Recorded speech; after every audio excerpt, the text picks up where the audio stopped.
কাটার দিয়েই বিশ্ব ক্রিকেটে নিজের জায়গা পোক্ত করেছেন মুস্তাফিজুর রহমান। আইপিএলের নিলামেও তাই কাটার মাস্টারের প্রতি বাড়তি আগ্রহ ছিল ফ্রাঞ্চাইজগুলোর। নিলামের শুরুতে চেন্নাই ও দিল্লির মধ্যে হয়েছিল মুস্তাফিজকে নিয়ে লড়াই। সেখান থেকে দিল্লি সরে গেলে চেন্নাইয়ের সঙ্গে কারাকারি শুরু করে কলকাতা। শেষ পর্যন্ত জয় হয় কলকাতা নাইট রাইডার্সের। শাহরুখ খানের দলের হয়ে প্রথমবারের মতো খেলবেন ফিজ। বাংলাদেশের ক্রিকেট ইতিহাসে মুস্তাফিজ এখন সবচেয়ে দামি ক্রিকেটার। 9,20,00,000 রুপিতে টাইগার পেসারকে কিনেছে কলকাতা নাইট রাইডার্স। মুস্তাফিজ আইপিএলের পুরো মৌসুম খেলার অনুমতি পাবেন কিনা সেটা নিয়ে সন্দেহ ছিল। বিসিবি পরিচালক নাজমুল আবেদিন ফাহিম বিষয়টা পরিষ্কার করেছেন। আইপিএলে খেলতে যাবেন ফিজ।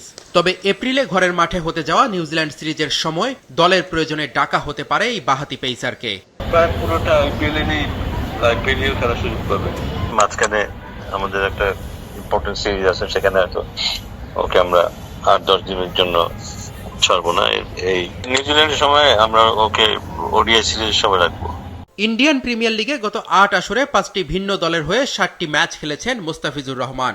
শিকার করেছেন 65 উইকেট। 2016 সালে অভিষেক আসরে 17 উইকেট নিয়ে আসরের সেরা উদীয়মান ক্রিকেটারের পুরস্কারও পেয়েছিলেন।